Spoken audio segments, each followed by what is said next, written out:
ಕಾಂಗ್ರೆಸ್ ನಾಯಕರಿಂದಲೇ ಶಿವಮೊಗ್ಗದಲ್ಲಿ 2.5 ಕೋಟಿ ಭ್ರಷ್ಟಾಚಾರ ಆಗಿದೆ.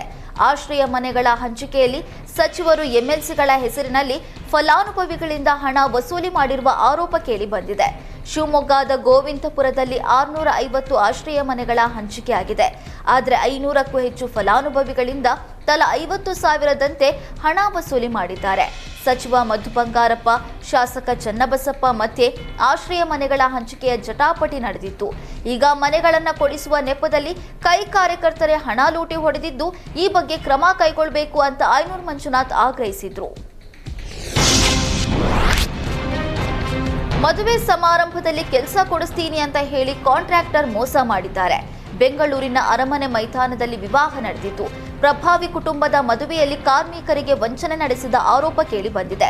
ಮದುವೆಯಲ್ಲಿ ತರಕಾರಿ ಕಟ್ ಮಾಡೋದಕ್ಕೆ, ಪಾತ್ರೆ ತೊಳೆಯೋದಕ್ಕೆ, ಕ್ಲೀನ್ ಮಾಡೋದಕ್ಕೆ ಜನರು ಬಂದಿದ್ರು. ತಿರುಪತ್ತೂರಿನಿಂದ ಮದುವೆ ಕೆಲಸಕ್ಕೆ ಅಂತ 60 ಜನ ಬಂದಿದ್ದು, ಒಬ್ಬರಿಗೆ ಒಂದು ದಿನಕ್ಕೆ 1250 ರೂಪಾಯಿ ಕೊಡ್ತೀವಿ ಅಂತ ಹೇಳಿದ್ರಂತೆ.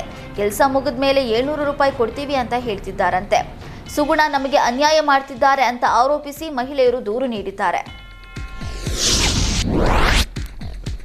ಕರ್ತವ್ಯ ನಿರತ ವೈದ್ಯ ವಿದ್ಯಾರ್ಥಿ ಮೇಲೆ ಹಲ್ಲೆ ಮಾಡಿದ ಘಟನೆ ಹಾಸನದ ವೈದ್ಯಕೀಯ ಆಸ್ಪತ್ರೆ ಹಿಮ್ಸ್ನಲ್ಲಿ ನಡೆದಿದೆ. ಚಿಕಿತ್ಸೆಗೆ ಬಂದ ರೋಗಿ ಕಡೆಯವರು ಹಲ್ಲೆ ಮಾಡಿದ್ದಾರೆ ಎಂದು ಆರೋಪಿಸಲಾಗಿದೆ. ಆರೋಪಿಗಳ ವಿರುದ್ಧ ವೈದ್ಯರು, ವೈದ್ಯಕೀಯ ವಿದ್ಯಾರ್ಥಿಗಳು ಹಾಗೂ ಸಿಬ್ಬಂದಿ ಪ್ರತಿಭಟನೆ ನಡೆಸಿದ್ದಾರೆ. ಆರೋಪಿಗಳ ವಿರುದ್ಧ ಕ್ರಮ ಕೈಗೊಳ್ಳಬೇಕು ಅಂತ ಒತ್ತಾಯಿಸಿದ್ರು. ಹಾಸನ ನಗರ ಠಾಣೆ ವ್ಯಾಪ್ತಿಯಲ್ಲಿ ಪ್ರಕರಣ ದಾಖಲಾಗಿದೆ. ಪಡಿತರದಲ್ಲಿ ಹುಳು ಹತ್ತಿದ ಜೋಳ ವಿತರಣೆ ಮಾಡಲಾಗಿದೆ. ರಾಯಚೂರು ಜಿಲ್ಲೆಯ ಲಿಂಗಸುಗೂರು ತಾಲೂಕಿನ ಪೂಲಬಾವಿ ಗ್ರಾಮದ ಸೊಸೈಟಿಯಲ್ಲಿ ವಿತರಿಸ್ತಾ ಇರುವಂತಹ ಜೋಳದಲ್ಲಿ ಹುಳುಗಳು ತುಂಬಿವೆ.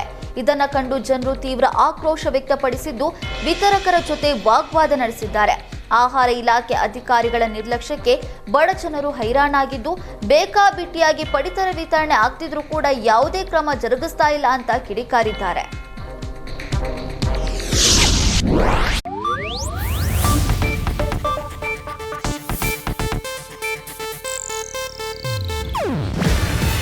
ಇದು ಏಷ್ಯಾನೆಟ್ ನ್ಯೂಸ್ ನೆಟ್ವರ್ಕ್ ಪ್ರಸ್ತುತಿ. ನೀವು ನೋಡ್ತಿದ್ದೀರಾ ಏಷ್ಯಾನೆಟ್ ಸುವರ್ಣ ನ್ಯೂಸ್.